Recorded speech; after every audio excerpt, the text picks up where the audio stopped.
So a daughter knew very little about her 89-year-old father's past. She knew he was a soldier. When she was a little girl, she knew he'd go away on deployments overseas. And this is a story that so many military families deal with and can absolutely relate to. But after his retirement, this woman found a history tucked away in storage that she had no idea about. Her calm, mild-mannered father who loves quiet days fishing had a story that caught her by surprise, hook, line, and sinker. Yeah, we're gonna. Boy, you good at that. One thing about Granville Hopkins, I thought I saw it move. he never gives up. Come on. Because fishing isn't catching unless you're persistent. God, I missed him again. He goes by Hoppy. Take him fishing. We went, what, last week I was here? He and his best friend Red share everything when it comes to fishing, Inspections biting up there at the lake. Yeah. including secret spots. I don't know, just like we've been knowing each other forever when we first met.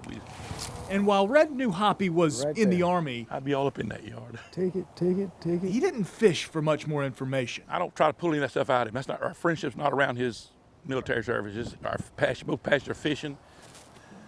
You miss him? Oh, gone. This is what brings him peace of mind. His daughter Jennifer moved into their San Mateo home to help him in retirement, making up for lost time as a little girl. His military career took him away from us quite often. He spent more than 3 decades in the Army, but so much more about the man has been hidden just below the surface. Yeah. I knew he was a career Army man, but I really didn't know about him until probably about 4 years ago, really. Just going through some of his military records. One of my combat names was Iron Man because I didn't feel nothing. She found that her dad was actually an Army Ranger, Special Ops, a sniper, and a And paratrooper. I often ask him, who are you? A bad man. I always was in the heat of everything.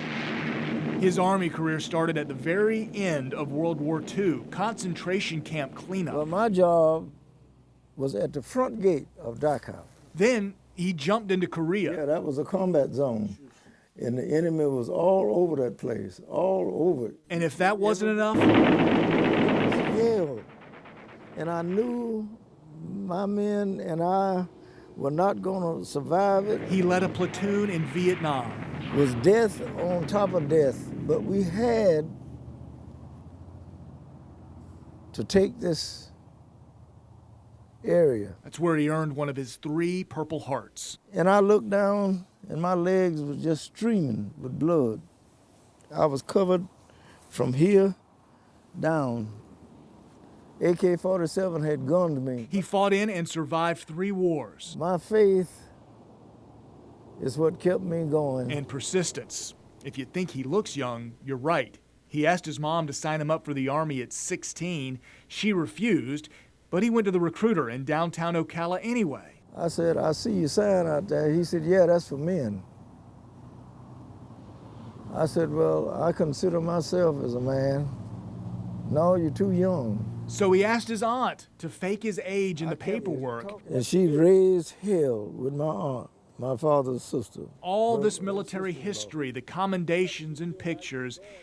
Jennifer made a whopper of a catch when she found it all. I'm just honored to be his daughter. He's modern day Rambo, you know, And gee. if you had any idea I got him. that the fish from earlier would get away, Look at there. Well, I told you if he gonna catch one, gonna be him. then you don't really know Hoppy.